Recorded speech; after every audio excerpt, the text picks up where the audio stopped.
mouse game is really useful for growing various concepts. The most obvious one is disengagement or self-control. So what I'm trying to teach the dog is that if you want something, you need to come away from it and disengage from it rather than just going all in to try and get it. So I'm just going to demo it here with Hattie. It can also be a great game if you've got a really energetic dog for helping them to calm down. Or if you've got a dog who barks when they're on the boundary, this is quite a nice way to really slow down your reward rate, which means that you don't reinforce the barking, however you're still distracting them from it. So I've got a few pieces of really high value food here, and I'm just going to put them on the bed. You can do this on the floor, it doesn't have to be on a boundary or a bed, it's fine. And you're going to cage the food with your hand. Now you can see that Hattie's done this quite a bit before. So with your dog, you might get a little bit of mouthing or pawing to try and get the food. Some dogs are more frenetic than others. Just kind of wait them out. If you need to wear gloves for this, do. You know, there's nothing wrong with that. You're just going to wait them out until you get the tiniest, for some dogs it's a really tiny pause or a movement backwards. And then you pick up one of the pieces of food and they can have that and you go back to where you were.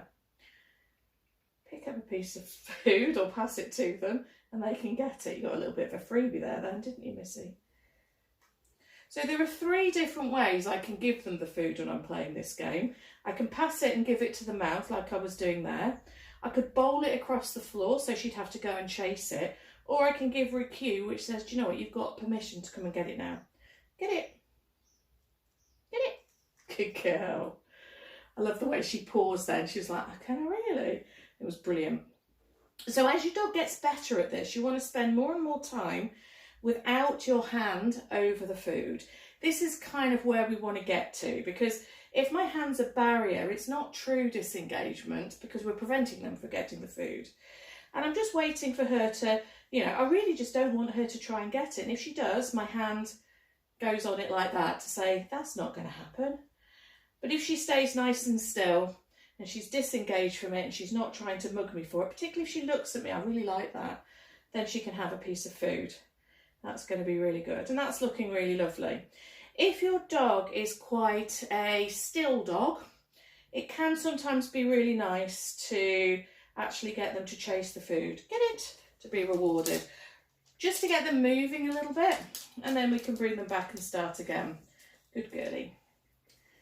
And what you can see is since she's gone off and come back on again, her arousal level has gone up a little bit, so she's starting to find it a little bit more difficult.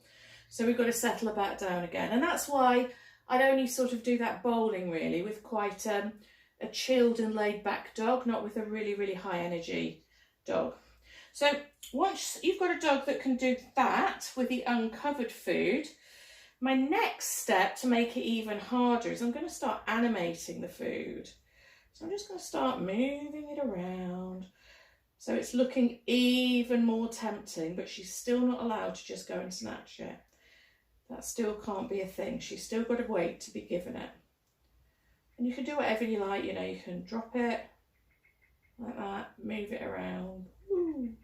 And we're just making that food a little bit more interesting. And again, if you've got a dog that's action prompting and barking at you when they're on their boundary, this is a really great one because you can really, oh cheeky, you can really slow down that reward rate really nicely this way. There you go.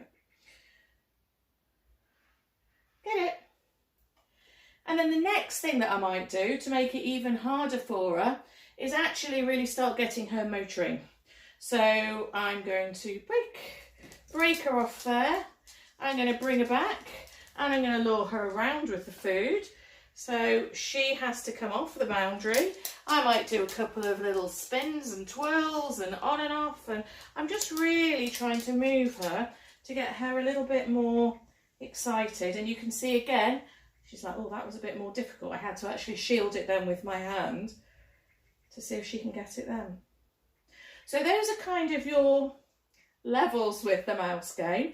It's one of those games that's never really finished. You know, you can really use your imagination. And if you've got a dog, you know, let's say, for example, there was a thunderstorm or there were some fireworks. So she's really, really stressed out. This game is going to be even more difficult for her at that stage, but it's quite a nice focus game. Or let's say she's just been out for a walk and had a good run around. It's going to be more difficult for her again. So then I try it then. So I quite often use it as a way to help the dog to bring their arousal level down a little bit, rather than, you know, using it specifically when they're really calm. When you're training it initially, you want them to be in a relatively calm space, so it's quite easy to do. And then you could start introducing various distractions, but it's great fun. And you can just go to town with it. So yeah, that's the mouse game.